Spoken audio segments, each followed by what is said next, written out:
Ukiah Valley Sanitation District regular meeting on Wednesday, October 10th at 6 p.m. at the district office. Please stand for the pledge. I pledge allegiance to the flag of the United States of America and to the republic for which it stands, one nation, under God, indivisible, with liberty and justice for all. Thank you. Chelsea, would you like to take roll, please? Chair McNairland. Present. Vice Chair Reed. Here. Director Witt. Here. Director Baca. Here. Director Marshall. Present. Thank you. Item number 2 on the agenda is public expression of non-agendized items. If anyone in the gallery would like to comment on an item that is not on the agenda, now is your chance. Well, I'm not sure. My name's Don Crawford. I'm a Valley Sanitation District ratepayer. I've helped finance this whole thing. I don't know if the agenda means that closed session is next in line. If it is, I won't be here long. You know what? I'm actually going to remove closed session. I should have done that first. So we're going to remove closed session. We don't have closed session this because evening. it looked like an interesting agenda, and I wanted to listen to it. Well, please do. Thank you. I don't know what the settlement, how final it is, what the details of it are. I mean, everything's kind of sketchy. I'm sure it'll all come out in the wash. I hope at some point my funds that I pay into this thing will go more to flushing my toilet than to flushing money down Duncan James's bank account. So I hope this is coming to an end. I can guess that some of the figures up there are different than what I would have guessed.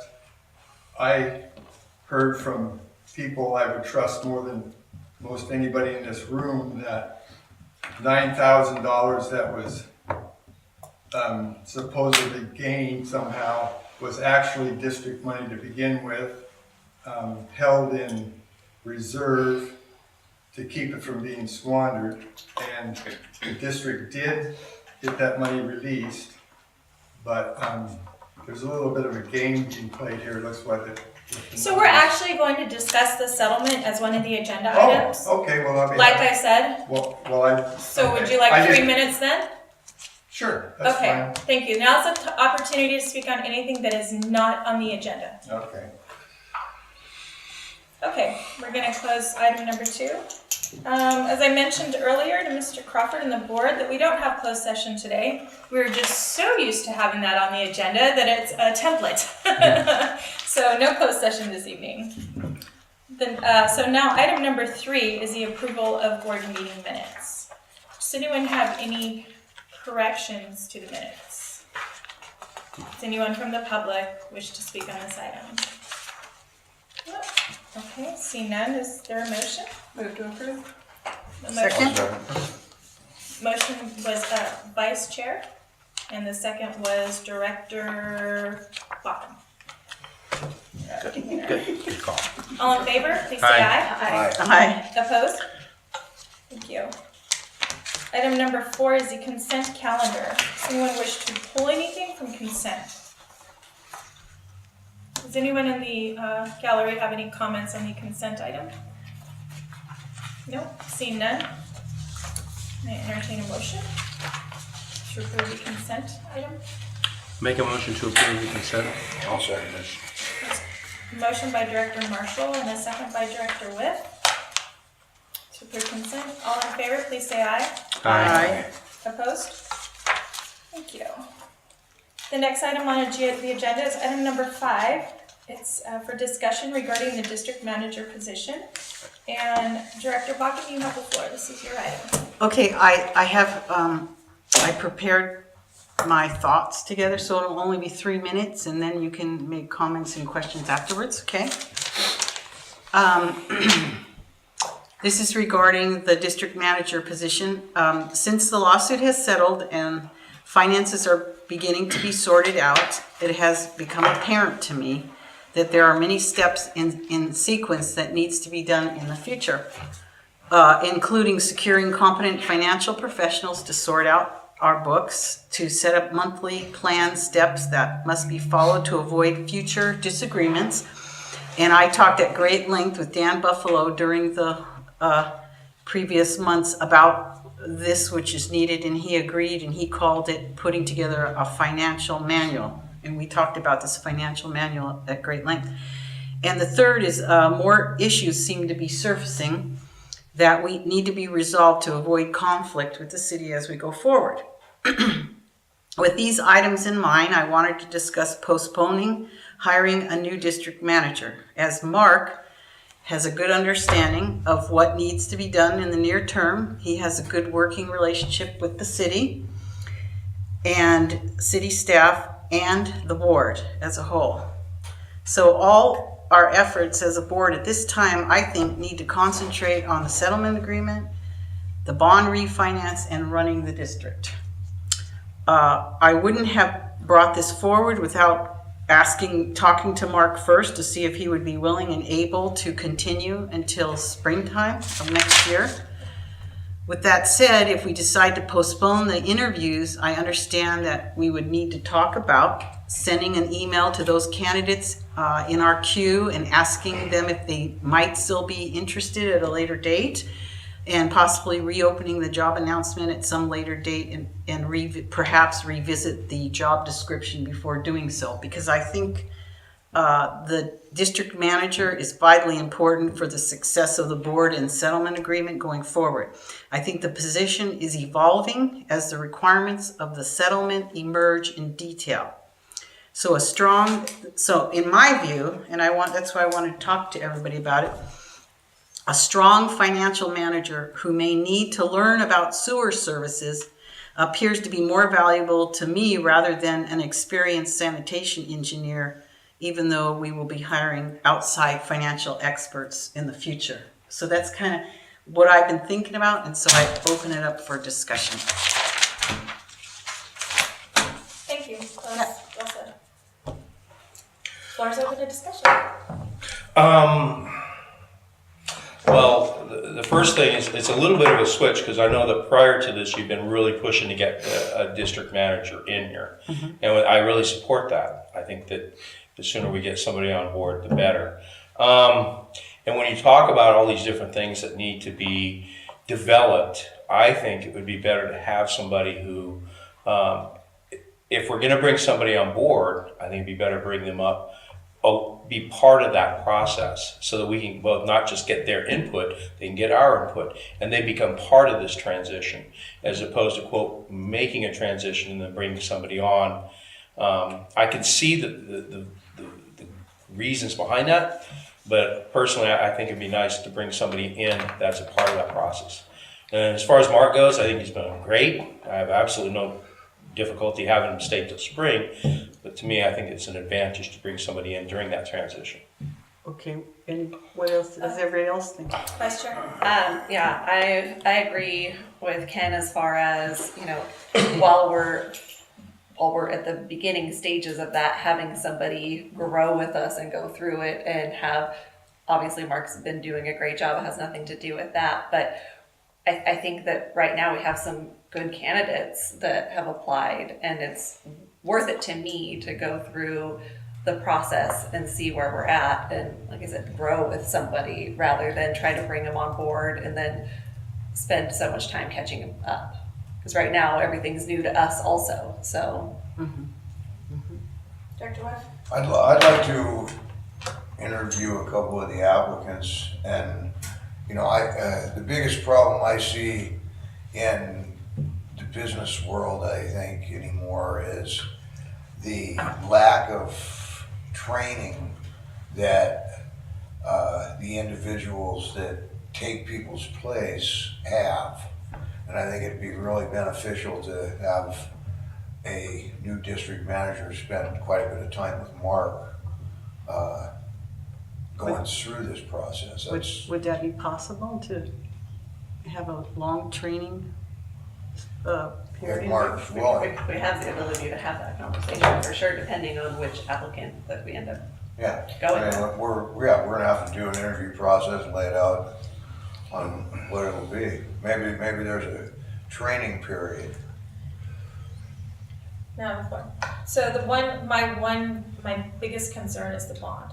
It's a ton of work, and I know that at this point, our district manager is really familiar with our bond. And that's gotta be our number one priority right now, is working with the city and getting that bond refinanced. And I just don't wanna take away from that, you know, and I'm hoping that Mark would stay on to see that through, the bond at least. I'm all in favor if it's within the budget, bringing someone on board side by side. Maybe And, part-time or something. You know, maybe we could start part-time for a little while and then bring on full-time. You know, I do feel like we kind of rushed over, you know, and it was the will of the board. It was no one individual person, but getting a district manager when we were still kind of in limbo on what our path was as far as lawsuit and settlement and what the district will take over, what we won't take over, where we need to expand, where we're never going to expand, you know. And right now, it's getting our audits done to refinance the bond. It's preparing would you call it an agreement with the bond that has to be very detailed and very specific, and you know, we have to meet certain criteria, and Mark's just familiar with that, and we cannot under any circumstance let this bond fall through for any reason at all. And I would like to get your input as well. Sure. Well, yeah, thanks. I think this is a great conversation. When we originally sat down, my expectation probably was that this would be wrapping up at the end of November. And I understand the need for the district to have a regular permit district manager. And I agree that it would be better to have a longer training period than a short training period. It's not nice to board folks when they come in and give them a chance to catch up. So I'm fine with that proposal, and I'm willing to stay on in a different role. If you find a candidate that meets your approval and you want to bring them on board, I'm glad to transition into consulting on the financial That's things. what I was gonna say, is what if we had him stay on as a consultant? And I'd be glad to do, you know, specific projects as designated by the board or the district manager. I could finish through with the bond refinancing. Yeah, I think that's an important thing. Obviously, there's going to be a lot of momentum going on. We have engagements with accounting firms. We will have some with auditors. There will be a lot of details, and I can adjust my hours and roles accordingly as this thing takes off. And my time can diminish over time, and the district managers, or however that candidate, he or she, how you bring them on and what role they see. So I'm fine with that plan. That works for me. Like I said, my expectation was that this would be ending in fall, but I totally Psych. get this. Yeah. So I, you know, I can make it work on my side. I have other clients and I'm on a couple boards, so this works out well for me as well, if that's what you do. So what do you all think about trying to find someone who's really heavy in finance as a DM instead of a sanitation expert or whatever? I think I want that- to hear what everybody Well, I thinks. know, I think we should take a look at, we still haven't even sat down and looked as a board at the applicants that we've received. And we've already set the guidelines for what we've put out there. So we need to look for what we already have, and we can make arrangements, because it might be somebody that's completely sewer and we have somebody that backs up for financials. Maybe it's somebody that's financials and we have somebody that backs up with sewer. Maybe we find somebody with both. We don't know who it would Absolutely. be, but I mean, we have good candidates. And my question is the posting still active? No. No. We only paid for a 30-day. Right, okay. Director Webb? Well, I believe that we have a situation where right now we have all these audits to do that haven't been done. We have lots of financial work to do. I believe once the financial template is developed, that I don't believe that it's going to be is critical to have a deep financial background like Mark's. Well, a lot of it's happening out of house. Well, Yeah, but I'm afraid that if somebody, the district manager doesn't keep track of what's going on and understanding it, and that's why I wanted Dan to develop a monthly checklist that we all have to agree on, okay, the monthly expenditures and charges, and we agree on it. And if it's not kept up, then we're gonna get into that situation again that the board found themselves. well, that's your job to make sure that they're keeping up on it. Yeah, As a I think board what member. parallels that is the operating agreements has quite a bit of information in there. It delineates a lot of responsibilities, both from the district and the city side. And there clearly needs to be a manual and a calendar going forward so that, you don't react, you can be proactive going forward on those. And that would also be part of, I think, something that to develop, jointly with someone so that when you looked out there, you had these things on your calendar on the horizon. You take care of business before it's on top of you and allows you to do things in an orderly way. And that's going to take some time, and it's going to take a while for everybody to get used to it. It's going to be a change, but you manage the change like you manage anything else. And I think, that's part and parcel of it. But yeah, there's a lot of that it's front loaded, and then it's sort of, then it works, it's like Mark's been a bit of an exception. My understanding is that the district manager isn't necessarily an engineer. A lot of the engineering takes place on site and other places. I mean, they have to be familiar enough with it, but they're primarily management, and so that would include financial management.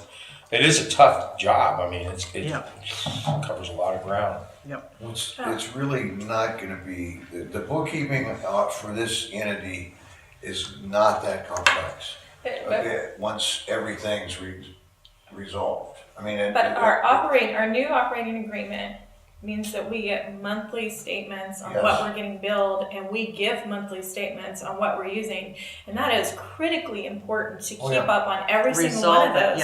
And checks and balances, and you have a certain amount of time to look that over, and if you disagree with something on that, you have a certain amount of time to lodge that complaint or, and work it out with the city. And so it's really important to have somebody who's very comfortable with financials And on top and able to do that every single day when they come to this office.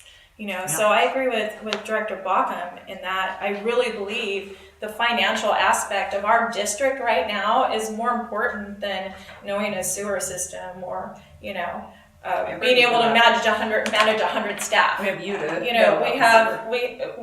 We have the city of Ukiah doing the operations and city maintenance. also. We have the city of Ukiah doing the billing and collections. And right now, it's important that we get our financials, and that's going to be what's important, I think, for the next at least year or two.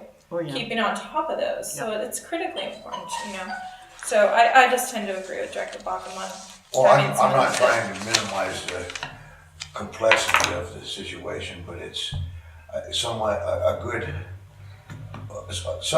most of the applicants were college educated that had a background in management. And I don't, if you have a background in managing a department or making budgets, you should have the financial acumen to do this process, I would hope. We have to select that person that has that. Yeah. Okay. So this was a discussion-only item. Are you happy with the discussion, Dr. Bauckham? Is there any more? Okay. Does anyone from the audience have a comment on this item? Seeing none, we'll move on. Excuse me. Yep. The only comment that I would have is, what was the direction that was given after that? This is discussion only, so there's no direction. No action taken. So we're under the current plan of hiring a district manager right now. Any more comments or questions? No? Okay. Next item is also discussion only, and it's to discuss the settlement with the city of Ukiah. And this is so exciting because we have never been able to discuss this in public ever before. Never been able to put it on an agenda in open session. So this is, I'm glad we're able to do this. So we're gonna open it up to public comment at the end, so the public can hear first. I just want to say that I'm so happy that we've reached a settlement with the city of Ukiah, that it was a challenging 5 years, it was challenging being on this board, and that the settlement has been signed, it is done, there is a settlement, and it is over. There's nothing wishy-washy about that. It is signed, agreed to by both parties, and it's done. Don't care what you hear from anyone else, it's done and it's signed. It's very specific, it is very detailed. There are no gray areas in this settlement or this operating agreement, which is why it took so long. A lot of time with this settlement was having the two parties come together to work on an operating agreement where we both gave and took a little bit to where we could meet a happy medium. I don't think any one of the two parties walked away from this going, yeah, that's a huge win for us. You know, we both gave something and we both got something in return. But I think it's a very positive step going forward. I've gotten comments personally from friends and acquaintances saying, you know, great job, it's over, 7.5, that's good.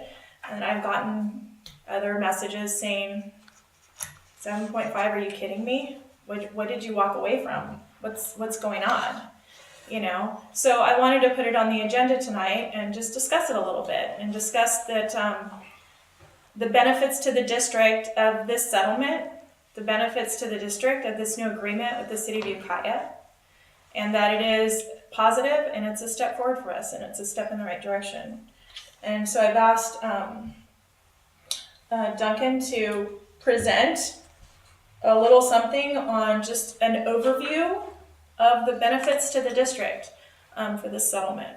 So Duncan, and then we'll open it up after to any questions or comments. Any board comment?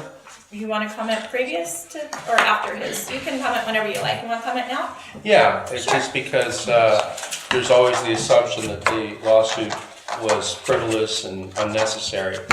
But as you said earlier, there was give and take on both sides. And whenever you have give and take, you have to have something in the middle that allows that to be facilitated. In this case, it was the attorneys. So I don't think anybody can say that this could have been just solved with, you know, a big pizza party. It took a lot of work. Okay. Do any other board members have any comments prior to a quick presentation?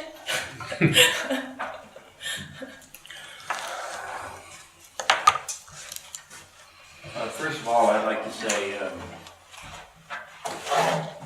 thank you to Sage and Dave before. They spent a great deal of time, they spent a great deal of time working on it, and so did all the city staff. And I started practicing law here 51 years ago. My boss was Judge Broadus. He wasn't a judge at the UDA. And but shortly after he became judge, he said something to me that I've always believed in ever since. When both sides are mad after a case is over, it was a really good decision. Because you're never going to get everything you want. And I can only think of, in civil law, I can only think of one occasion where I got everything I wanted. And it was just sort of one of those things.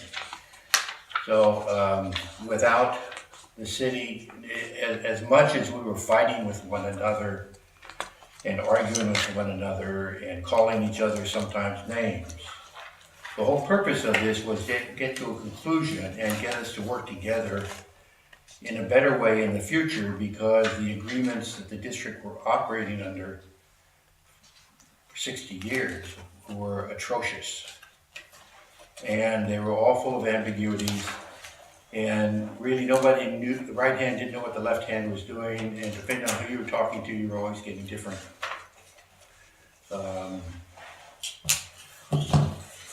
thoughts about it. So Teresa came to me and asked me to put together a presentation, and guess what? You get to take these home with you if you want to, or you can throw them away in the garbage, I don't care which. Put together a presentation for you to help you understand and maybe put to rest some of the incorrect information that has been out there. And that's what I've done here. Now, to start out with, the total amount of damages recovered in this case is $16,416,000. The number Teresa wrote up on the board there. Some people do not necessarily think they're damages, but what I did for you, so that you have a better understanding of what are damages, or how these damages came to a calculation, there's a chronology and a breakdown of damages, which is the second page in the binder I just gave you. And without going through it line by line, you can see the dates, the document which caused the payment to be made, and the amount of payment. They're broken out in two different categories.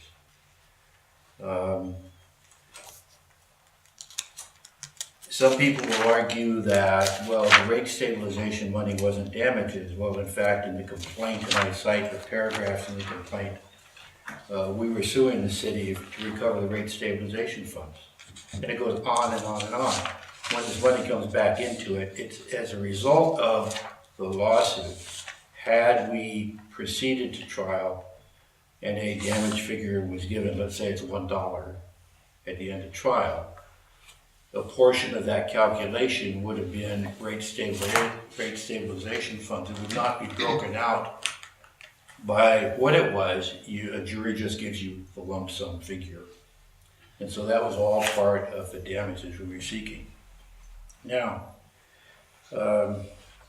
just because Mr. Crawford always likes to put a drill out there on attorney fees, I wanted to tell you also what the net recovery was. And the net recovery is after all litigation expenses. And the litigation expenses totaled $6,420,049.97. That's why you see on the first page there, the net recovery is $9,996,246.03. Within that $6.4 million costs are $500,000 for things such as our confidential consultant, one of our CPA firms, an engineer, computer forensic companies that had to extract information out of the computer system so we could understand it. And little things like FedEx, UPS, and stuff like that. Another over $300,000 was for 3 expert witnesses.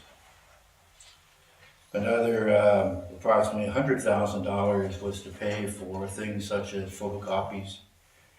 Not photos, the discovery referee. There was a person who the parties agreed to early in the lawsuit to keep the cost of litigation down, believe it or not. It's called a discovery referee. And if, let's say, Dave's report didn't agree with what we did in discovery, like we didn't send him all the documents and we'd get an argument, then he would write a letter to the discovery referee. We'd write a letter to the discovery referee, and the discovery referee would work it out between us. Then we had mediation costs. We paid judicial arbitration mediation services for the cost of Judge Bettinelli and Judge Sabraw. Each of Judge Bettinelli spent 3 full days with us in mediation in, I think, 2014. And then Judge Sabraw last year spent another 3 days in litigation for us. So when we come down to this net recovery of $9.996 million, that is after every single penny has been deducted from the total amount of the judgment, all of your costs. Now, at first glance, we might say, well, Okay, that's a total recovery. Well, it's really not the recovery. Because as I think all of you know by now, the operating agreement was critical. And a new operating agreement was why the district was willing to give up, and probably the reason why the city was willing to give up. It was to both of their best interests. We got something in writing to clearly define the responsibilities of each other. And believe it or not, we included in their arbitration rather than court process. And it's a very expedited arbitration process. And it basically, you don't see your lawyer in court anymore arguing for 5 years about something like this. It's very quickly resolved in arbitration. That can be incredible sums of money saved over the years. Hopefully things will work out smoothly. In all honesty, there's only 2 people in this world that really understand the operating agreement, and I've probably read it 20 times, and that's Dave Rapport and Donald McMullen. And when you get past those people, forget it. Nobody really understands it. So one of the things we're going to do for you as a board, and don't take offense with this, but it's like, computers for dummies. We're going to try to do an operation agreement for dummies. So we can all have a better understanding of it from the district point of view. And that's to aid you when you're in discussions with other people so that you know what's going on. So when you look at the new operating agreement, there's a bunch of changes in it. And without getting into the raw guts of all those changes, the impact is going to be that the costs for the district on an annual basis are going to drop $327,010. The cost of capital expenditures are going to drop $490,158. That would be based upon this past year budget. So in the first year, we're recognizing these are soft numbers to a certain extent because they'll go up and down based upon budget years. But you'd see in the first year a savings of $817,168. If there's never a change in the next 18 years in anything, and the dollar of today was exactly the same worth 18 years from now, then as you look at that chart, I've charted it out 18 years and 5 years. So you can see the economic benefit to the district of entering into this new agreement. And at 4 years, it's $4,085,842. And at the end of 18 years, it's another $14,709,024. Now, also part of the agreement is giving the district, whenever the district chooses to, there's notice requirements. There's a lot of stuff in the operating agreement that have to be done. But if the district wants to do their own billing and collection, for example, there's a process that can be gone through in the operating agreement where that can be taken over. If the district chooses to do their operation and maintenance, there's a process in the agreement, they can do it. Again, it takes some time to go through it. And we're not talking about a week or 2 weeks or a month. It takes a long period of time to move into that. And then we have bonds. These are potential future savings. They may or may not ever occur based upon what you as a board decide to do in the future. And so if we look at billing and collection,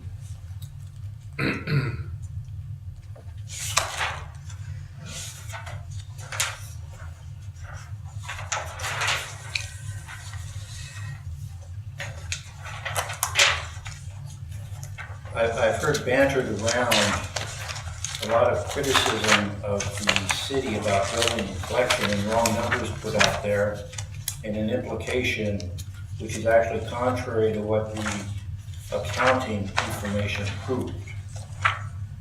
And there was a lot of talk here a while back about, well, the billing and collection budget's gone up to $1 million.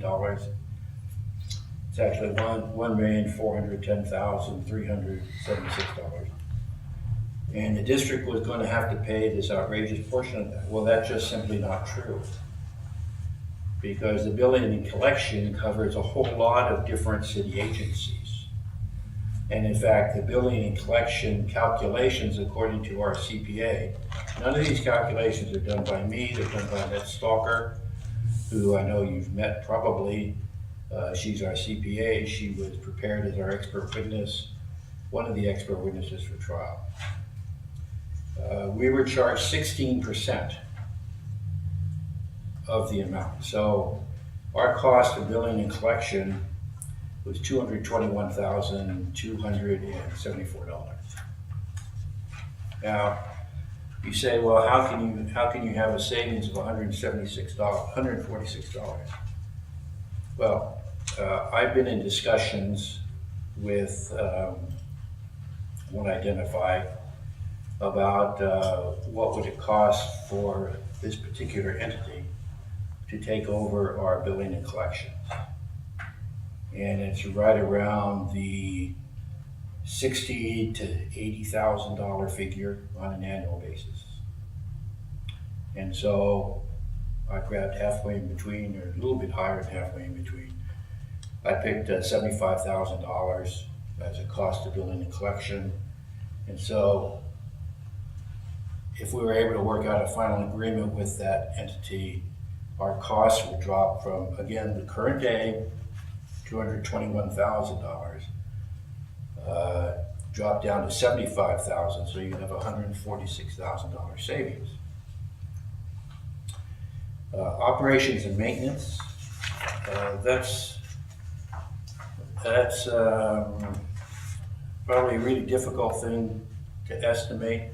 Probably the best estimator in this room is sitting to my left here.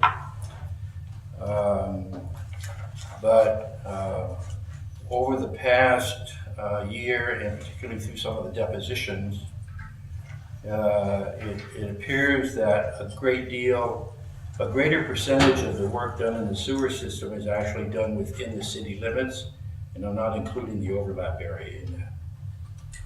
And it was estimated, I believe, by one of the city engineers that it was close to 65% of the work was done within the city limits. And 35% was done in the district, including the overlap area. Which means at the percentages in the old agreement, we would be overpaying for our services. But there was no way anything was ever kept so you could determine accurately one way or the other. For all I know, the number is the opposite. 65% is done in the district, but I'm taking that word, and I verified that through talking to some people on our side who spend a great deal of time on it. I had a lengthy phone conversation with Mr. Tate on this, and he felt that the testimony of the city person was probably accurate at 65-35. And so I used the 65-35 against the total cost that was charged to the district last year. Last year in the 2017-18 budget, the district was charged the overall Fund 840 expenses were $3,998,140. The district was charged $1,808,097. And in all fairness to the city, because we're partners again, the city undercharged us. The city only charged us 45.22%. Now there'll be an adjustment. Probably I would gather around $91,000 to bring it in line, but I'm using these numbers to come up with the calculation.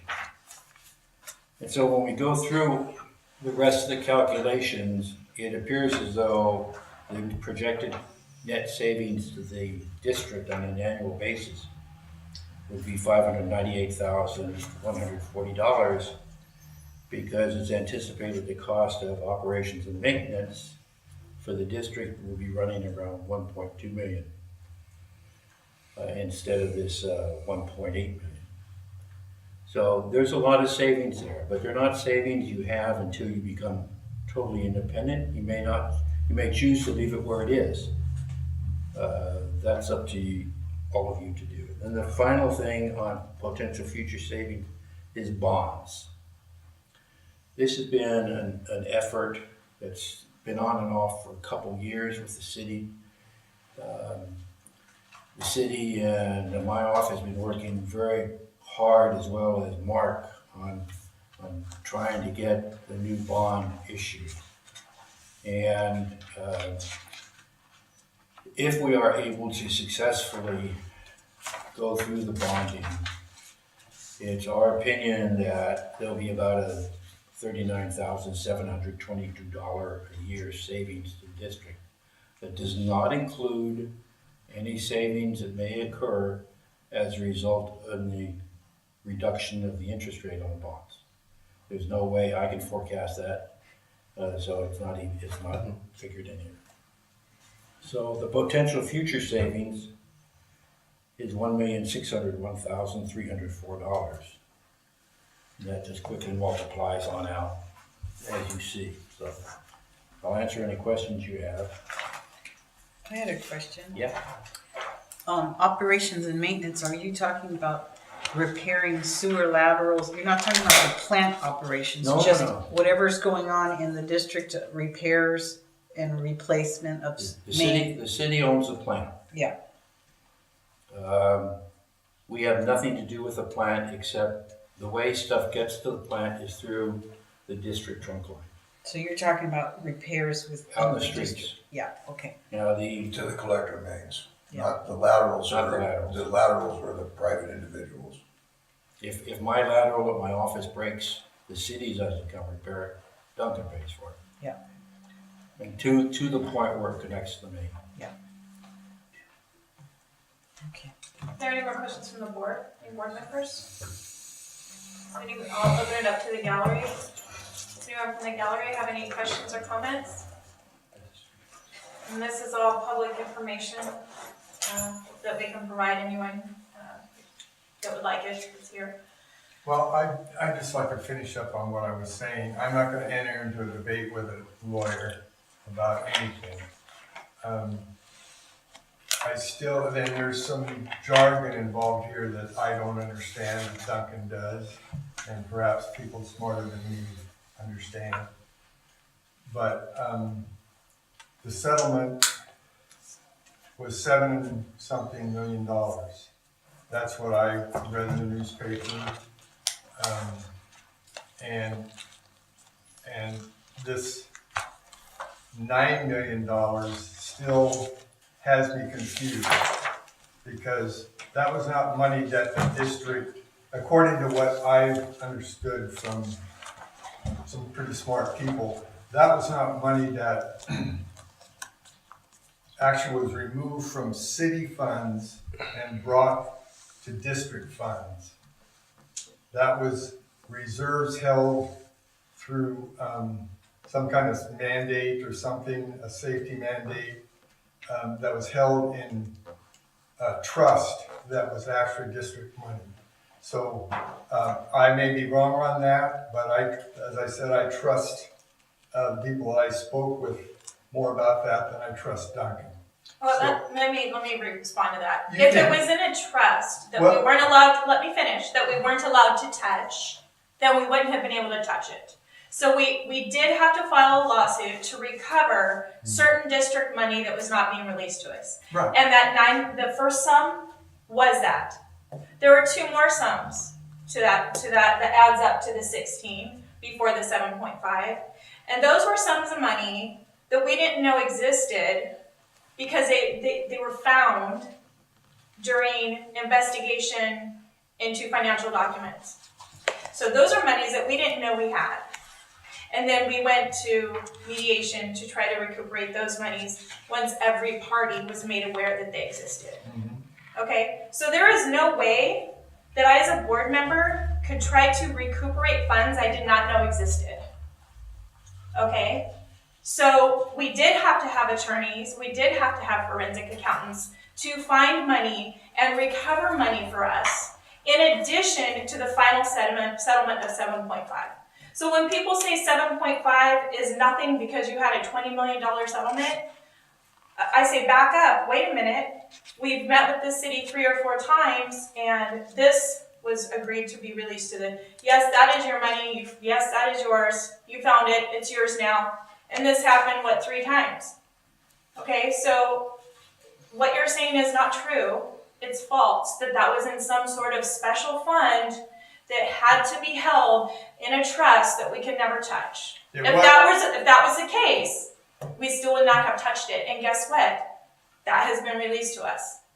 Okay, and that took a lawsuit to do that. That was part of the original lawsuit, was that we should have access to our own funds. And that's the only reason we have access to our own funds.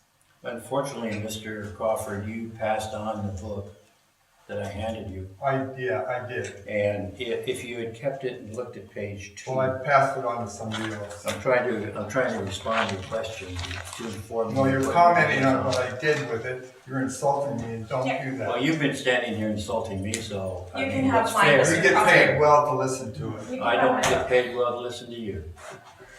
So, on April 21st of 2016, the city signed a stipulation turning over $1.5 million to us as a result of a motion we filed in the court to compel them to turn over an interesting number, $7.2 million.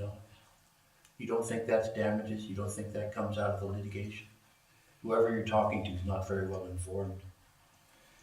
August 14th of 2017, we're paid $4,544,000. That came out of a mediated settlement. You don't think that came out of litigation? Whoever you're talking to is not very well informed.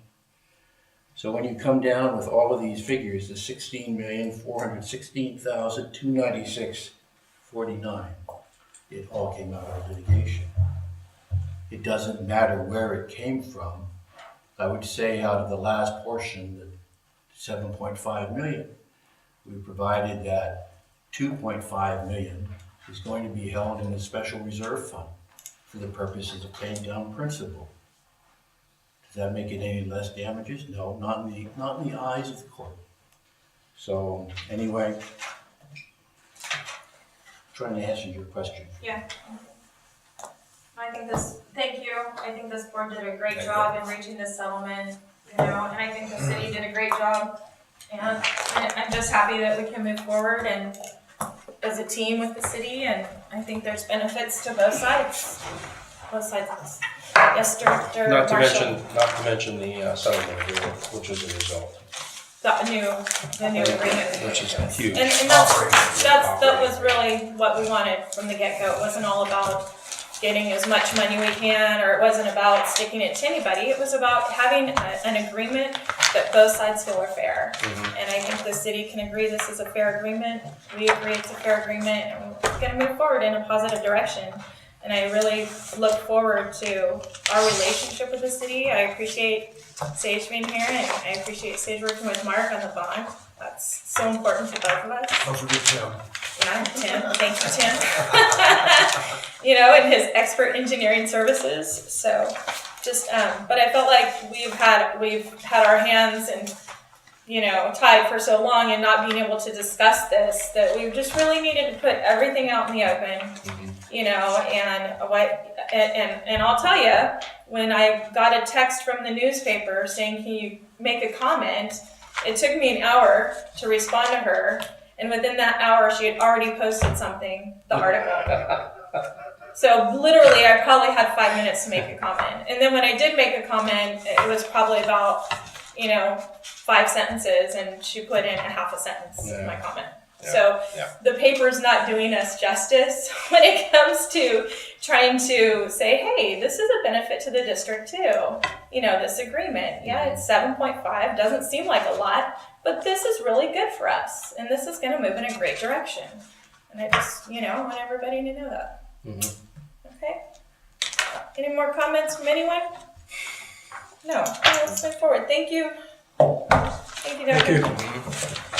Item number 7, discussion and possible action regarding the approval of contracts from Stalker Forensics and O'Brien and Associates. And District Manager, you have the floor. Thank you. So these two firms were mentioned in Duncan's report. They did forensic accounting for the district. The reason I think it's important that we engage in going forward, part of our bond refinancing, there will be a number of schedules that I think that they'll easily be able to put together. This historical information that we'll need, such as 5 years, list of clients that are, customers, their amounts. They also have an understanding of the budget process of ours as well as the city's. They may be able to provide us some support there. Our accounting firm, CLA, had spoke with them, and they believe that they may have some information that will help in the assemblage of the financial statements and the footnotes that will accompany those. The one contract has a cap of $10,000, and the one from Mr. O'Brien, I emailed him as well and told him that the motion that I'd like to put forward in front of the board would also have a cap of $10,000, not to exceed, so that that it has the same sort of scrutiny. And if I have no idea how much they will be used, but they obviously have valuable information, and I think it would be foolish not to have that and slow up this bond process in the financial statement preparation process. So that is the reason to have it. Yes. Is it, so it's only for bond refinance that we would be using? Well, we might want to use them for budget support as well. Okay, I just had one question on this page 2 of the Sure. Stalker Forensics. Yeah. It says that it's understood that the professional fees will not exceed $10,000 without prior written authorization by Ms. Teresa McNerlin on behalf. And so, will she be required to come in front of the board before she That gives was her the permission? intent, yes. It So doesn't read like that. you can amend that. We can amend that in the motion, and you can have that. That was the intention. That was the discussion with Ms. Stalker and Mr. O'Brien. So that's every bit the intent. That should be in the motion to have a cap and not to exceed, and then if for some reason it needs Approval of the board. Absolutely. Yeah, I think it's only because I signed the contract, so they're assuming that if it has my signature, it's been board approved. Right. But, I mean, I would like to we tell can you, add language. I would like to tell you as part of the litigation, Annette Stalker worked with us in great detail, and she was paid $150,000, so you can imagine how much she knows about the city budget.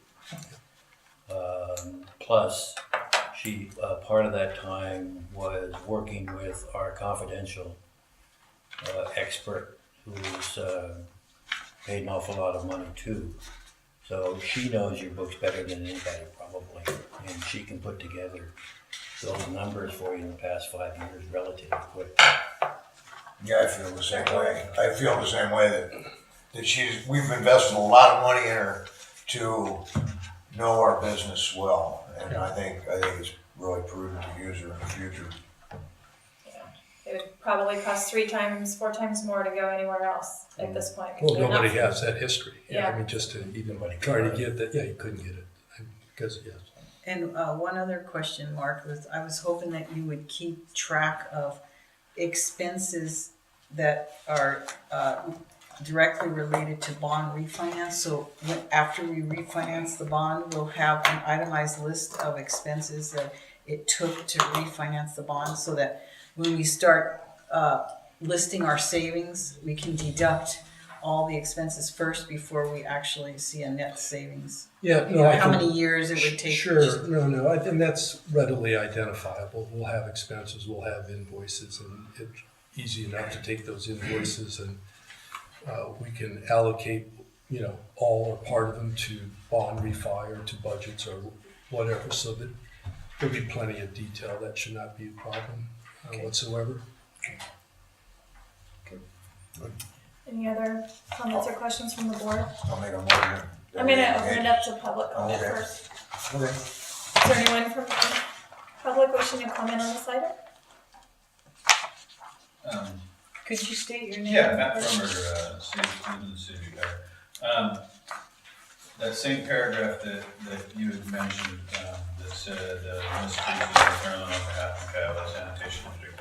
I might suggest that you would change that from your actual name to the president of the board of directors of the Ukiah Valley Sanitation Chairman. District, in case, I mean, Chairperson. you never know, something might come up, and it may go past your term, that you're working with this company, So Yeah, chairperson. put chair. Chair, I sorry. don't like chairperson or chairwoman. Just chair, please. If you're gonna refer to me in this. And that's non-gender. Chair. Okay. Are there any other comments? Yes. Yeah, Sanitation Dartmouth City Manager for the City of Ukiah.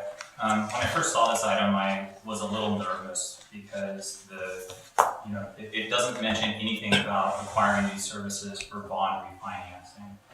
It, in fact, talks about expert witnesses. It talks Arbitration. about, again, reviewing items related to what it looked like finding additional damages. In fact, the stalker portion of the contract is done under attorney-client privilege.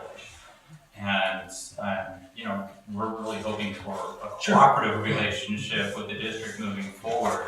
The district is going to be paying, just like the city, good money for bond counsel, and you already approved a contract for your audited financial reviews, I think at the last board meeting. That should be putting, I thought, the information together on the bond stuff. Certainly both Mr. O'Brien's portion of the contract, or what it spells out, and also the forensic stalker doesn't point to anything related to bonds. It looks like another overture to continue to seek additional damages and not necessarily work cooperatively with the city. Now, I feel a little bit better as to what is being discussed currently at the board, but the documents don't reflect that in the terms of the scope of the services that are being requested to be performed, nor is it being done in such a way that it looks to be like it would be a cooperative exchange of numbers in preparation for the refinancing. And so if that's really the true intention of the board, I would look at that issue of the attorney-client privilege related to forensics, software forensics, and also the scope of the services that you're asking to be performed. Sure. So the best way I can answer that, when the letter from Stalker is a new letter, it's outside of what she did during the settlement, and it says forensic accounting and consulting for the Ukiah. So the emphasis is on consulting. On the last board package, I think we had the engagement letter from CLA, which is the accounting firm that's doing that. Or maybe was it the assessment, but in there they specifically mentioned both of these folks as a possible resource that they would like to use for gathering information in the preparation of the financial statements, which the financial statements are being prepared obviously for two reasons: bond refinance, that's why there's a heavy push on that now, and then we need audited statements at some point in time. For the bond refinance, it might be compilations, it might be audited statements to be determined. We have a conference call next Tuesday with the parties to figure out. But the intent here is to help with the budget, and the intent here is to help with bond refinancing and the preparation of the financials. There was no other intent that I had in mind, or was that my conversation with them? Right. I very much appreciate that. I'm just, I and understand. I think it would be, in the spirit of cooperation, and if that's the case, then I would recommend, that the board take a look at not only the term and the scope of this agreement and the engagement, and certainly, from the auditing side and the financial side, there's no reason why to continue under attorney-client privilege if the district isn't looking for additional claims or additional litigation. The whole point of the settlement was to work cooperatively, remove the attorneys from this, we have, competent, district manager, competent, board, competent city council, staff, all work together and avoid the additional items of litigation or the high cost of litigation. And so what's here doesn't necessarily reflect that. That's what led me to coming here. But I feel better with what you're saying. It would just be nice that the contracts actually reflect that. They may have access to confidential information that was in the right. Confidential information from the attorney-client privilege that can't be released unless the board asks it to be released.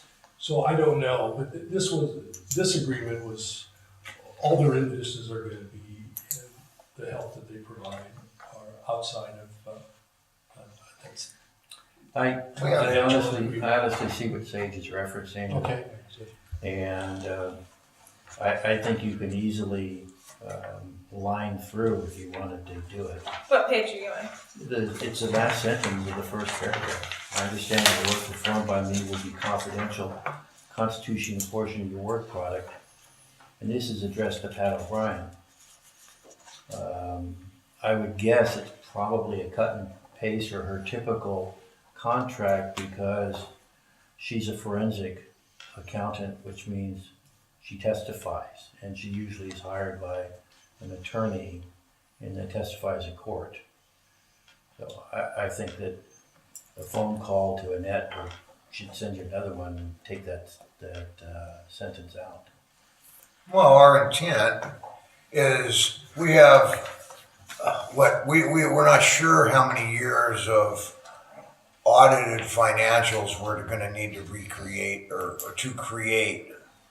You know, if it's 5 years, 3 years, we need, my belief is that we need Patrick's and Annette's input on those, which I think will save us a lot on CLA's bill.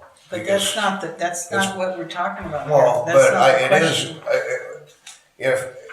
if there is, like Mark said, if there's something that's confidential that I don't know what that might be. I imagine these folks have dealt with it a lot more than we have, that maybe that needs to be in the agreement.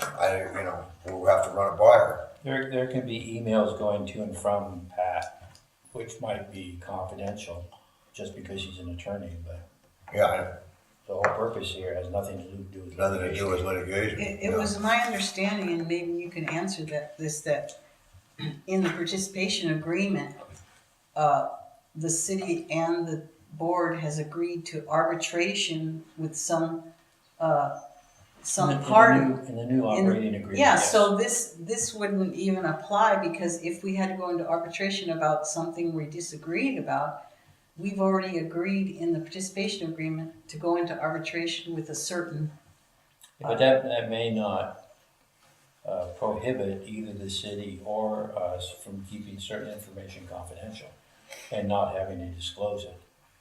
The city may want to keep something confidential, a communication between somebody and Mr. Rapport, or there may be a conversation that takes place between Annette and Pat.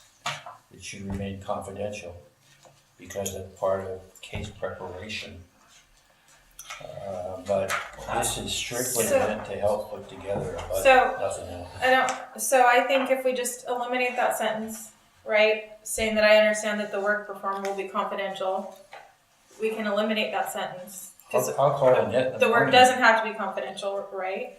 I talked to her a couple times a day. I'll call her in the morning. Because this just looks like her boilerplate. Yeah, that's what it looks like. And then the second paragraph is it says, I understand that you may also wish to engage me to assist you by providing expert witness services. No, Since that is not our, let's eliminate that paragraph. Right. Let's just take that paragraph out so it doesn't concern being an expert witness at all. And in fact, from a trial point of view, because she's working in this capacity here, she would never become our expert witness. She's a recipient witness. So let's take So that it's entire unnecessary paragraph language. out, take that sentence out. Well, and- we've agreed not to chair withhold numbers Yeah. from the city, that we're Alright. gonna be completely transparent on any accounting numbers that we come up with. If they write letters back and forth to each other, between attorneys, that's different than. Well, it's not entirely different, because sometimes an attorney will write to a witness or a person who is doing work for a client and ask specific questions. Because the attorney is interested for whatever is going on in the answers to those questions. That's all privileged. So, We can't release that as an attorney without coming to the board. But we Having can the board approve. tell us it's Okay. okay to give it to you. But that's not Annette's purpose in this case. Annette's purpose is to assist in putting together the budget, not being a forensic witness. Right, I mean, it's, as I said, the budget, help with the financial statements. And the financial statements are an integral part of the bond refinance, and there may be specific schedules on the bond refinance. So, whatever wording works for the board is fine for me. I know what the intent here was from my standpoint, was just to have their expert help in those areas, so. So does everyone agree we can eliminate the sentence, eliminate the second paragraph, change my name to chair? Pending board approval. Are there And any? pending board approval for over $10,000. On behalf of the board, it says on behalf of the board. Yeah, I would not sign it. That sounds to me like that person could approve it on behalf of the board without going to the board. You see what I mean? That's kind of what it sounds like to me. It's funny because the intent, we all know what the intent is, It creates but these words kind of make it a little muddy. He's right, it creates an ambiguity. Why have an ambiguity? Keep it clean. Okay. Does that So, but I do understand what Answer your Sage is coming from question, too. Sure.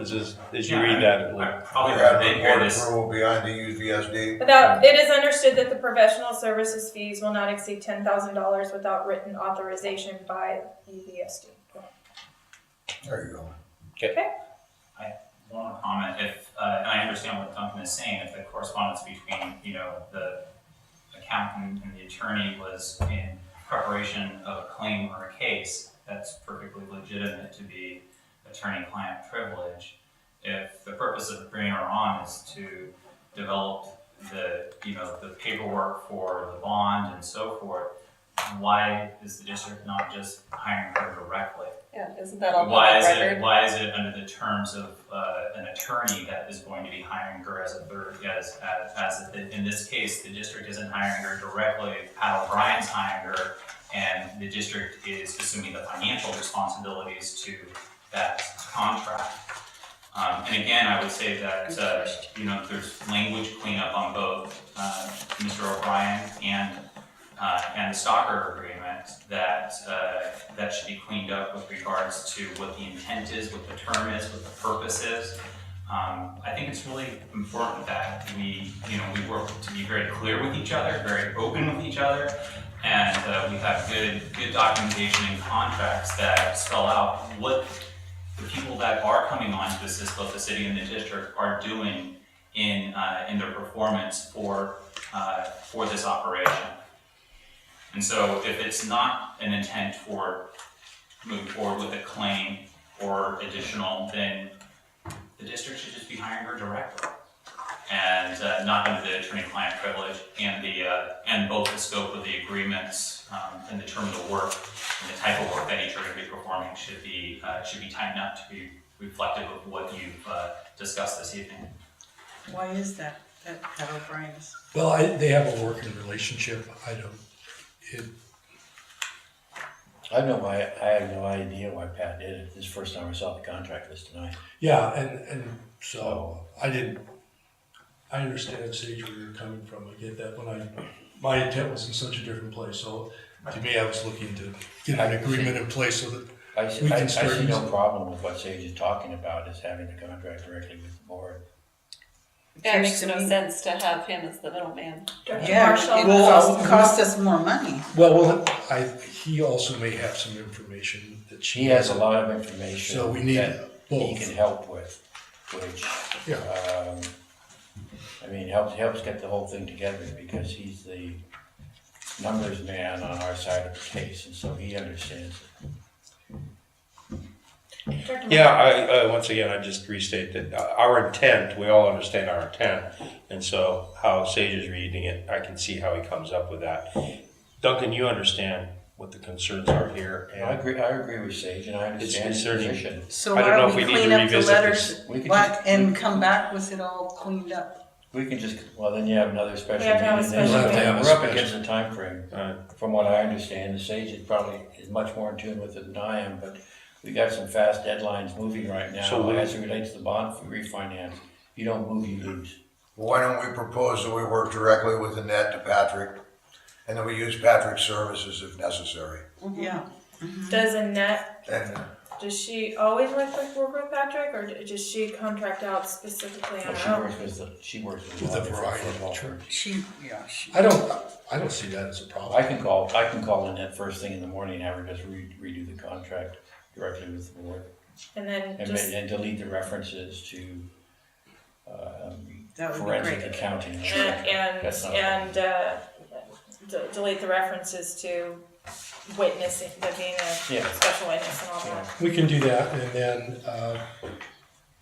there's And we then, can Mr. approve O'Brien's, and you can, separate. Well, I think, yeah.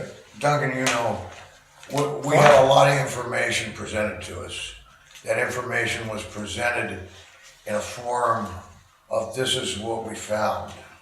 And it was from Annette and Patrick, which portion, you know, the reason that we need Patrick probably said is because of the fact that some of those portions were Patrick, some of them were Annette's. Patrick had a bunch of accountants working on this also, so I'm not sure which, you know, where all that information came from. It came from, when it came to us, it was compiled. And it wasn't, this is what I came up with. by this is what- Patrick. Yeah, by Yeah. Patrick. So that's Like why.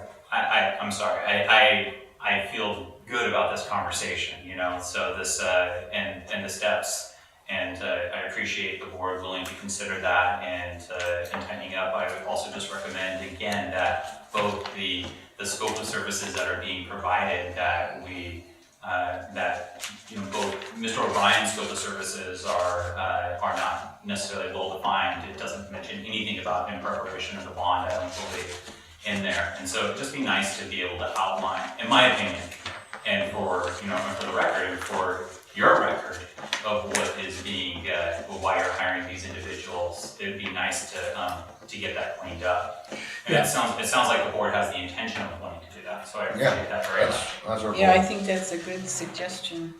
And I would say that the scope of work would really be, you know, financial help going forward, right? I mean, it's not only the bond, And it's I absolutely don't discount what you're saying as far as the need and. for these other areas. Right, right. for the Financial. specific areas that you've addressed this evening in the purpose. So Right. I think it's just a good idea of getting those down in the document. So just so we're clear, this isn't 100% bond. This is Right, getting I our financials in order. Yeah. Even if it's not directly linking to the bond, you know, we need our financials in order. And we need someone to look at invoices every month that come in from the city or whoever that knows how much we should be charged for everything, that this is kosher, you know, and I don't know if we're gonna have to use Patrick O'Brien or anybody else, or if that can just go through our district manager. I don't know at this point, because I don't know the depth of those, and I haven't seen one yet, but I just know we have a very intricate, complicated, detailed agreement with the city. And we need the best people who know it to be looking at our finances and make sure we're meeting up to our end and they're meeting up to their end. So, you know. Yeah, and I think the last thing I would add to this, with the $10,000 cap, the idea was that there wasn't going to be a lot of use, right? That they would have important specific knowledge, but with $10,000 cap. That was the primary reason for. Right, just here. that we Yeah. understood that their was help was 10,000. going to be specific, but it wasn't sort of, they're doing a lot of heavy lifting on the whole thing, right? This is our CPA firm, and then we will have separate auditors So I when we get, get to that time, so. I'm sorry. Anyway, I'm done. Director Marshall. So the next thing that we need to do is, does this need to be revised? And if so, do we have to make some sort of motion to get it passed, or what's next? Well, I would suggest that someone make a motion that this agreement be restated with the deletions that you were talking about, Teresa. And that I will present to you a clean copy of it. And that you would have the authority to sign that clean copy with the deletion of all references to forensic accounting, confidentiality, attorney-client privilege, as well as witness. I know what Sage is talking about, I know what you're talking about. You can go through it and do it. Alright. And have her do a separate, I'll have her send me a new one. yeah, I'll call it in. directly and I'll to the go- board. Yeah, I'll go through it with her and I'll have her make it to the board. So, the proposal is clean copy directly to the board with Annette and with Patrick, Separate, yeah. separate, take out all the language he said, change my name to chair, $10,000 limit, unless it comes back to this board. Yeah, okay. Okay, So moved. so if anybody would like to make a motion. Second. That was a motion by Director Marshall that the board approve both contracts with those stipulations and changes. Authorize the chair to sign those contracts. That was a second by Director Whiff. All in favor, please say aye. Aye. Opposed? Unanimous. Thank you. Thank you. Okay. Good discussion. Alright, discussion item number 8. This is also from our district manager, discussion and possible action regarding amendments to the administrative budget that we just passed. Budgets tend to be a little fluid when you have a lot of unknowns, but Yeah. that'll be the case.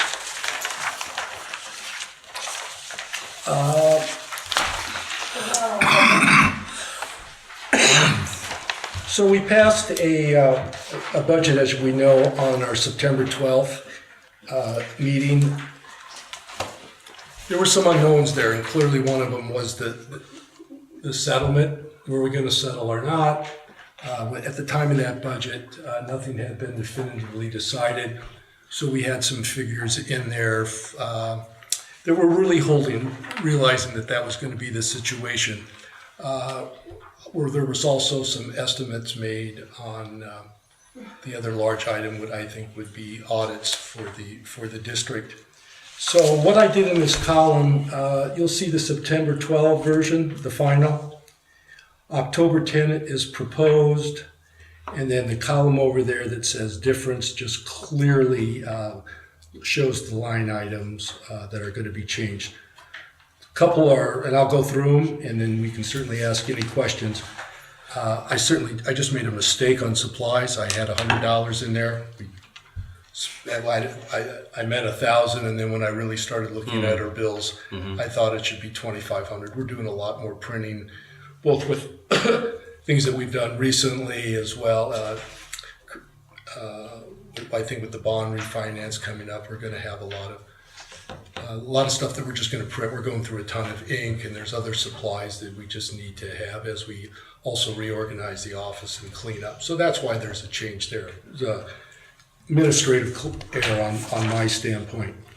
Audit services. We have 2 CPA firms that are willing to take on the audit engagement after our accounting firm CLA prepares the financials. Both of them have given me proposals. I'm out to 2 or 3 more. 2 accounting firms. One has declined. 2 of them have not returned my calls after a couple times.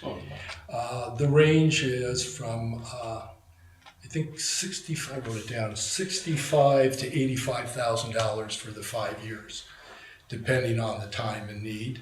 Those will both be not to exceed. They're high figures, but in both cases, they have not seen the final work product from CLA. In all cases, I have them call our CPA firms so that they know exactly what they're getting into, the timeline. We have shared all of those. For any of these firms that are engaged in doing service districts and cities and Sage, this is a hot time for them.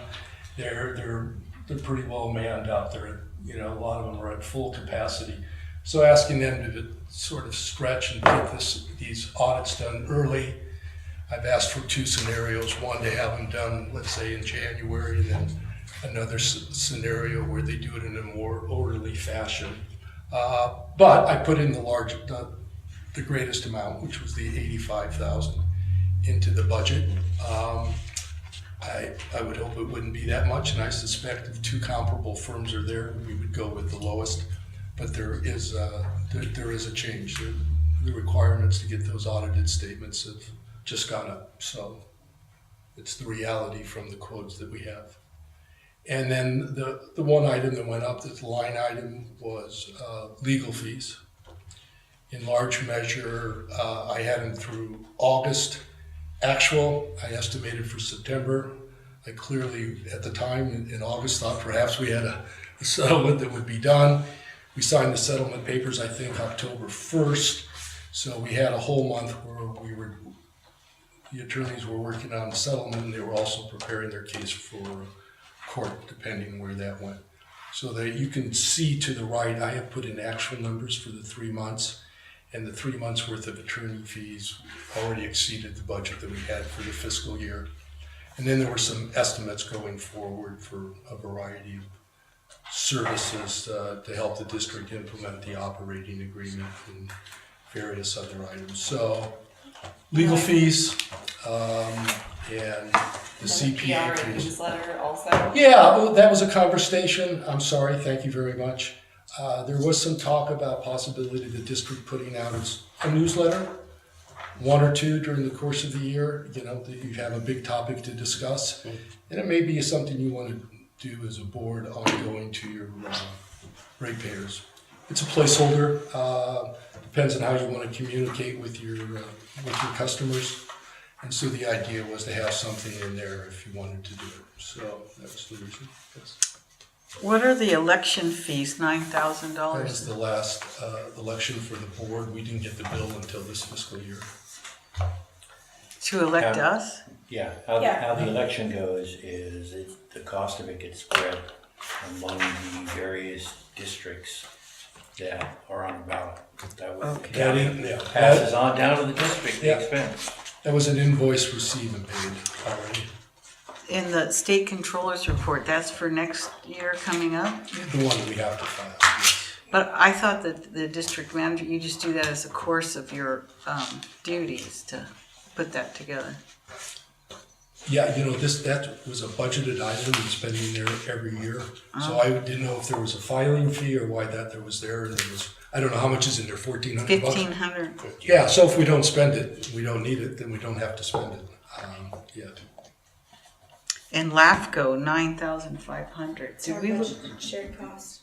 Did we look into if we had to be a member of LAFCO? No, we're not, we're currently, our current LAFCO costs are not 9,000. Remember we got that reduced to That's what I thought. 1,000.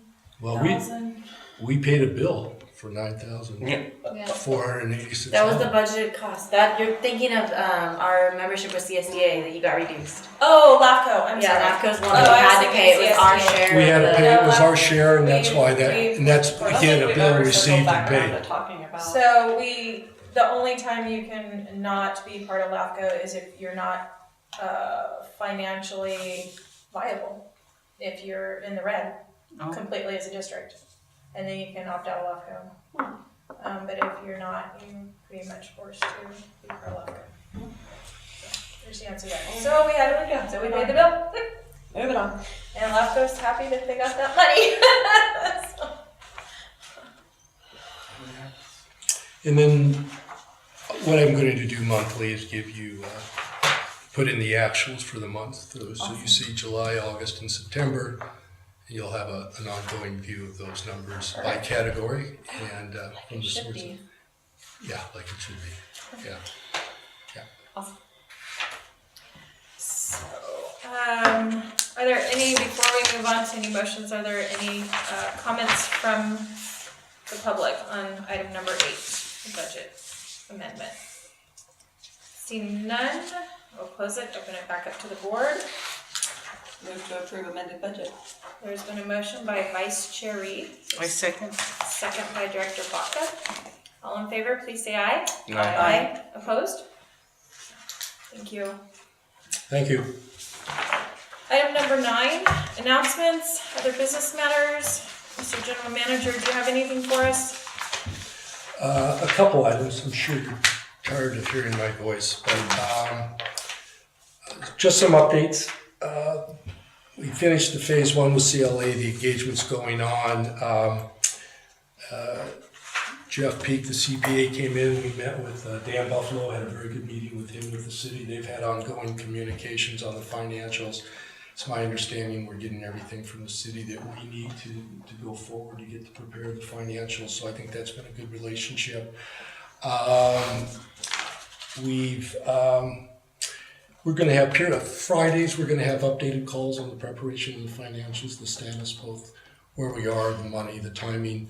Next Tuesday, we're having a call with our bond folks to see exactly what other schedules are needed, what we're going to definitively need in terms of compilations or audits. At this point, it looks like we'll be able to go forward with compilations. We'll need audited statements eventually, especially if we want to do our own billing and credit, but we'll also need them for other statutory requirements going back. But that will be something that hopefully we'll have more clarity on after we have the conference call Tuesday. Our insurance has been updated, so our policy has been taken care of. The sewer rate project that John Dickerson worked on has been finished. He's given us an invoice. I've asked CLA to give us a retention policy for special districts. I'm sure we have one somewhere around, but I think I would probably bring to the board that they adopt this if we already don't have it in our policies, and that we go through an annual review once we're finished with the financials to make sure that we keep the right records. There's a lot of boxes in there. I'm not sure what value they have, and they go back decades. Some maybe be important. I know that we talked about even possibility of having some of these scanned digitally. So we're just kind of looking at all that. It's part of the housekeeping part of getting things in order. We still have to sit down with the city to do the combined budget. I have a call or a meeting with Dan Friday to talk about a couple other outstanding items. That's going to be high on the agenda to get that time frame so we can put that to bed for the year. Obviously, the settlement has been taken care of, and that has been finalized. And Sean White and I have had some preliminary conversations to bring something forward to the city and to the board about a sewer rate study that folks think that is due. And so I will continue to carry on those conversations as well and update the board. So I think those are the major items. Will you be planning a joint meeting for that budget with the city? Well, I think that's the process. I mean, we've had one, so yes, I think we'll just have to look at calendars and figure out how this gets done and how we move the ball forward on it. Under the old contract, the participation agreement is amended, it required joint meetings. Yeah. I don't think this one does require joint meetings. So I don't, yeah. Well, I kind of would like to continue with that, joint meetings. Well, that's the pleasure of the board, whatever you like to do. I'm going to get with Dan, kind of look at a calendar and see, when can we get this done? And then we can backfill with whatever the board wishes in terms of meetings and how they want to go with the approach. But it's getting a little right in terms of we're mid-October already, right? So it needs to get done. It needs to get done. So the board can do it as they wish, and that's fine. I just want to meet with Dan and from our two sides and say, what's your schedule, what's mine, and what can we get, and then do what needs to be done. So okay, that's my report. Not much. You're not working on much. Huh? Yeah, Bonds, budgets. It's all good stuff. Clean housekeeping. Good help. We did a lot of help, and we got There's about staff 47 boxes in that office piled up. A lot of things are getting done in the office. It's great. There's a real good attitude about taking on things and getting things done. And I think folks understand that there's a lot of work coming up, and everybody's pitching in. So all good things. Good. Thanks. You bet. Does anyone have any questions for no district manager? Directors reports. Any directors? I don't have a report, but I'm just wondering when we're gonna plan a meeting to look at resume. Resume meeting, right? Or a workshop? Was it going to be a workshop? It was going to. And It'd be called a open workshop. to the public, yeah. Mm-hmm. So and it would be a public meeting. We had discussed having Chelsea send out the And then we email. decided not to because you guys wanted to prolong we wanted to plan this when Julie got back. Yeah. This was after the last meeting. We looked up the website where we could all put our So- schedules in. Why don't we move forward with that? I'm getting. Okay. What Wait. Mark, you had something to say? I know, and this is just my ignorance of how public organizations work. When you have a workshop with people, I mean, you go through their resumes. So if they're working and then they didn't want their employer to know, is that an issue for somebody? I mean, I have a certain level of expectation of privacy when I send in a resume. I would hate to see it on the TV screen that somebody was talking about it, but I just bring that up for your thoughts. I agree. That's a good Well, thought. it was the desire of the board at the time that. No, fine. But it can be reconsidered. I would ask you to give that consideration. Yeah. To me, it's not like if I were gonna go look for a job with Ernie, that would be more of a private matter. This is a public board, so I don't know.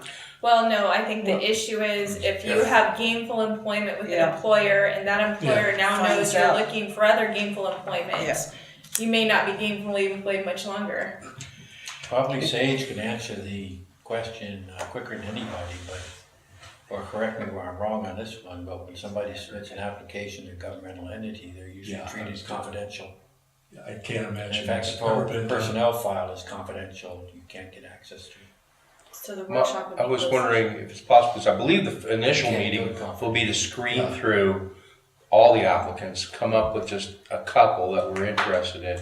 Once we've narrowed it down to those, we can actually speak to those individuals and say, would you mind it becomes open? Well, so yeah, I mean, I would even go further. I don't think it's necessarily done or the right thing. The other thing is if you go through people's resumes and discuss it openly, and if you're not saying particularly very positive things about those resumes, that's going to be out in the public and televised. I think you're asking for a problem. Yeah, I think it's our responsibility to analyze those until we present a candidate. Yeah, and that's one of you can have closed session to Sure. go for You employment screen them. or litigation, those two things. We might come up with 2 or 3 candidates, and at that point, you might be able to actually confirm with those individuals, would this be an issue? Mark, how did the other districts do this? I'm not sure. I know that the folks that they hired, well, I don't know because of the general managers. I don't think they did. I wasn't there for the different. I know the last time the district hired an employee, prior to Mark, the applications were kept confidential. No, I think Sage Junkin's right. Sage, do you have a public meeting for when you're going to engage a new sewer treatment plant manager or a new city engineer or?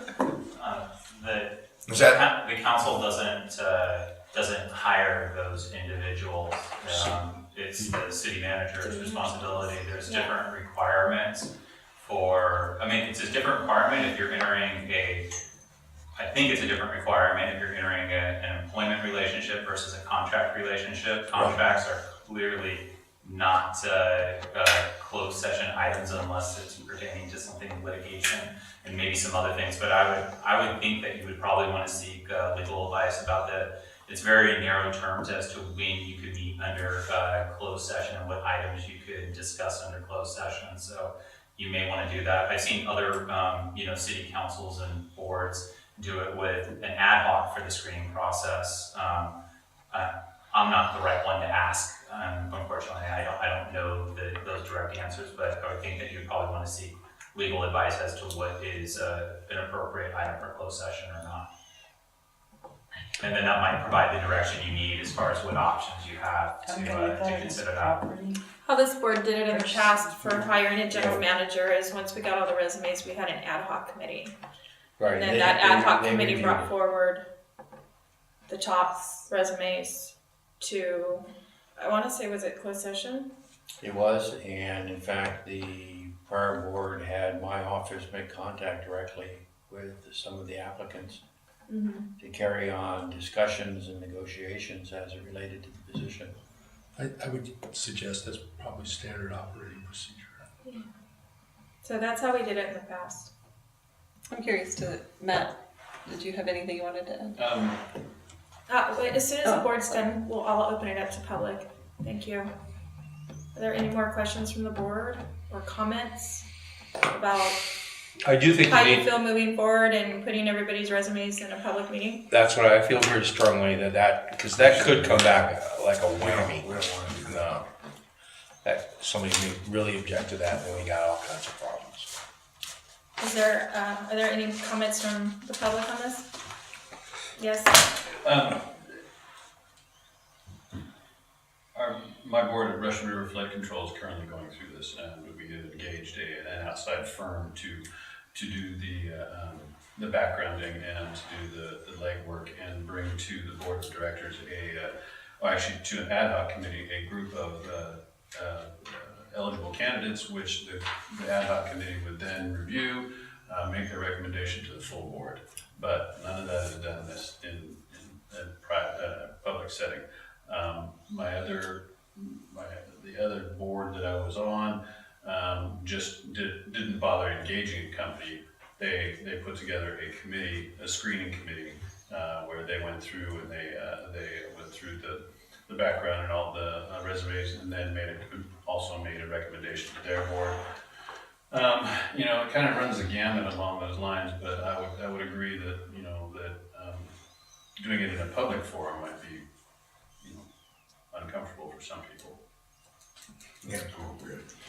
Yes? As just part of the electorate for this board, I would think it would be out of place for me to have anything to, we've elected you all, and with the assumption of your skills and your abilities to analyze resumes, I wouldn't think that we would have anything to do with it. And by having an open meeting about it and airing out resumes, you're engaging in sort of the electorate, the public, and it doesn't make any sense to me, just for my 2 cents. Thank you. So because this is not an agenda item, we can't take any action on this tonight. That was just simply a question on having a meeting. So I would like to put on the next agenda appointing an ad hoc committee to weed through, to Review. not weed through, to review. Thank you. It's an hour and a half meeting already. Yeah, I'm tired. To review the resumes and then so we'll put that on the agenda to create the ad hoc committee. Okay, so for our I'm not next sending meeting. out an email, you guys put something down. Put it on. Thank you. No. And if this board feels like they want to have a special meeting to get that rolling, please just email Chelsea that you would like a special meeting to get that ad hoc meeting in place prior to our next regular meeting. And we can have her move on that if a majority of the board wishes to do that. Okay? That's not something I can do. All right. Any more director's reports, letters received or sent? Yeah. Yes. Oh my gosh. Okay. Okay, so this is the letter we received from John. Dickerson? Yeah. Let's see this. Thank you. Do you need one more? No. I don't. Okay. I have another one if you hold on. Take one.